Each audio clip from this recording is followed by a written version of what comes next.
ड्रामे की स्टार्टिंग उसी सीन से होती है जब यूना को पता चल जाता है कि दोगुन और कोई नहीं बल्कि एक फैंटम मास्टर है और उसके पास एक सोल रिंग भी होती है, जिसे देख के यूना शॉक्ड हो जाती है।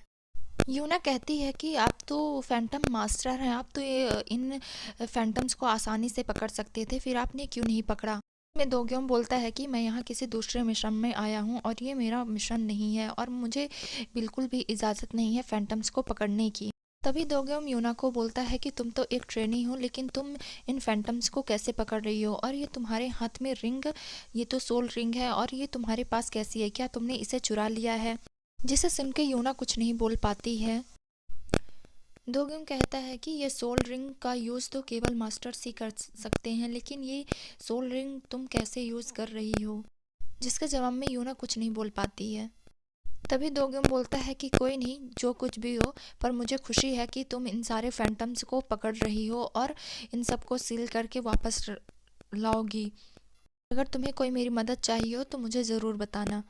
जिसकी ये सारी बातें सुन के चाजीवू जेलस फील कर रहा होता है। यहाँ से भी एक नई कहानी की स्टार्टिंग होती है, जहाँ पे चाजीवू बेसबॉल की प्रैक्टिस कर रहा होता है। तभी वो बेसबॉल की गेंद जाके एक लड़के को लग जाती है और चाजीवू उसको सॉरी बोलने के लिए जाता है।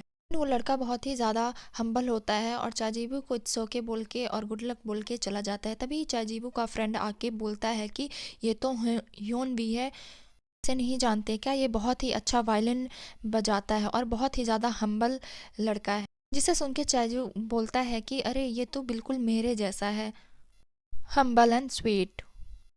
अब यूनवी अपने क्लास में आता है और देखता है कि उसका एक फ्रेंड पहले से वायलिन प्रैक्टिस कर रहा है, जिसमें उससे बहुत ज़्यादा प्रॉब्लम होती है, और तभी यूनवी अपने फ्रेंड की मदद करता है और उसे वायलिन बजाना अच्छे से सिखाता है। तभी यूनवी का फ्रेंड उसे बोलता है कि काश मैं भी तुम्हारे जैसा अच्छा वायलिन बजा पाता। और इस सीन से हमें पता चलता है कि यूनवी पूरी स्कूल में सबसे अच्छा वायलिन बजाता है। तभी वहाँ पे टीचर आ जाती हैं और बताती हैं कि हमारे स्कूल में एक वायलिन कंपटीशन होने वाला है और ये कंपटीशन जो भी जीतेगा उसे प्राइस मनी के रूप में बहुत बड़ी इनाम राशि मिलेगी। जिसे सुन के ये दोनों बहुत ही ज़्यादा खुश हो जाते हैं। तभी टीचर कहती है कि लेकिन इस कंपटीशन में हमारे स्कूल से केवल एक ही इंसान जा सकता है और जो भी वायलिन ये कंपटीशन जीतेगा वो हमारे स्कूल को रिप्रेजेंट करेगा। जिसे सुन के ये दोनों बहुत ही ज़्यादा उदास हो जाते हैं और गहरी सोच में पड़ जाते हैं। अब स्कूल में ये बात फैल चुकी हुई होती है कि स्कूल में वायलिन कंपटीशन होने वाला है और इसमें बहुत बड़ी इनाम राशि रखी गई है। जिसे सुनते हैं और सभी जान रहे होते हैं कि इस कंपटीशन को और कोई नहीं बल्कि होन भी ही जीतेगा, क्योंकि वो बहुत ही अच्छा वायलिन बजाता है। अब सभी वायलिन कंपटीशन के लिए कॉरिडोर में एकत्रित होते हैं और वायलिन कंपटीशन स्टार्ट हो जाता है। तभी यूनवी और उसका फ्रेंड कंपटीशन में उतरते हैं और ये दोनों वायलिन बजाते ही रहते हैं कि तभी यूनवी का वायलिन जो है वो टूट जाता है और वो वहाँ से बहुत ही ज़्यादा सैड और शर्मिंदा होके चला जाता है। अब वो इस कंपटीशन को हार जाने के बाद इतना सैड होता है कि वो अकेले बैठ के बहुत ही ज़्यादा रोता है और कहता है कि इस गंदे वायलिन की वजह से आज मैं कंपटीशन हार गया और मुझे सबके सामने इतना शर्मिंदा होना पड़ा। ये सब ये बोल ही रहा होता है कि तभी वहीं पे वही अनजान शख्स आता है जो सबको फैंटम बीट्स दे रहा होता है और यूनवी के आगे भी वो फैंटम बीट्स को आगे कर देता है। अब यहाँ से सीन कट होता है और नेक्स्ट डे का सीन दिखाया जाता है, जहाँ पे हमें वही स्कूल दिखाया जाता है, जहाँ चायवी आता है और देखता है कि स्कूल में सबकी कोई ना कोई चीज़ मिसिंग है, जिसे लेके सब परेशान है कि आखिर वो चीज़ उनकी कहाँ गई। यहाँ तक कि चायवी के बेस्ट फ्रेंड की मोबाइल भी चली गई होती है, जिसे वो कुछ दिन पहले ही खरीद के लेकर आया था। उसको लेके वो बहुत ही ज़्यादा उत्साहित रहता है। तभी हमें पता चलता है कि ये काम और किसी का नहीं बल्कि होनवी का है, जो अब फैंटम के कब्जे में है। यूनवी अब जिससे भी जो चीज़ मांगता है वो उसे निकाल के दे देते हैं और ये सारी चीज़ दूर खड़े यूना और चाइजीबी भी देख रहे होते हैं। तभी ये लोग फिर एक प्लान बनाते हैं कि ह्यूनवू को जो चाहिए उसका हमें पता लगाना होगा, जिसके पीछे पीछे वो ज़रूर आएगा और हम उसे पकड़ लेंगे।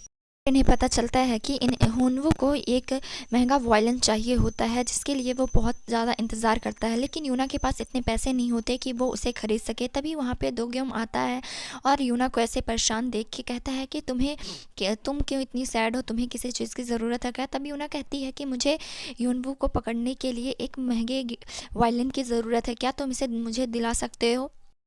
तभी दोगम बोलता है कि मैं चाहे फैंटम्स को ना पकड़ सकूं, लेकिन मेरे पास इतने क्रेडिट कार्ड हैं कि मैं तुम्हारी हेल्प ज़रूर कर सकता हूं। और वो फिर अपने बहुत सारे क्रेडिट कार्ड निकाल के उसे दिखाता है। अब ये उस वायलिन को खरीद के एक स्कूल के कॉरिडोर में रख देते हैं, जिसे देख के वहाँ पे यूनवू आता है। वो उस वायलिन को देख के बहुत ही ज़्यादा खुश हो जाता है। तभी पीछे से यूना और उसके फ्रेंड्स आ जाते हैं। यूना अपने जादुई तलवार को निकाल ही रही होती है कि तभी वो देखती है कि उसकी जादुई तलवार उसके हाथ में नहीं आ रही है। तभी हुनवू पलटता है और कहता है, कहीं तुम इससे तो नहीं ढूंढ रही? यानी कि हुनवू उसकी यूना की सोल रिंग चुरा चुका होता है। और अब इन्हें समझ में नहीं आ रहा होता है कि अब ये इसका सामना कैसे करें। तभी अचानक से वहाँ पे दो ग्योम आ जाता है और दो ग्योम और ह्युनव्यू के बीच में बहुत फाइट होती है। दो ग्योम से लगातार फाइट करने के बाद ह्युनव्यू बहुत ही ज़्यादा वीक हो जाता है और तभी यूना के पास उसकी रिंग वापस आ जाती है और वो अपनी रिंग का इस्तेमाल करते हुए ये तलवार निकालती है और ह्युनव्यू के आर पार कर देती है और उसके शरीर से फैंटम निकल जाता है। फैंटम के निकल जाने के बाद ह्यून भी बहुत ही ज़्यादा वीक हो जाता है और वो वहीं पे बेहोश हो जाता है, जिसे उठा के ये लोग उसके रूम में लेकर आते हैं और उसे गिफ्ट के रूप में वो वायलिन दे देते हैं। और यूना उस फैंटम बिट्स को देखते हुए कहती है कि बस दो और। यहीं पे एक सॉन्ग बजता है जो मुझे तो बिल्कुल समझ में नहीं आता है और इसी के साथ ये पार्ट भी एंड हो जाता है।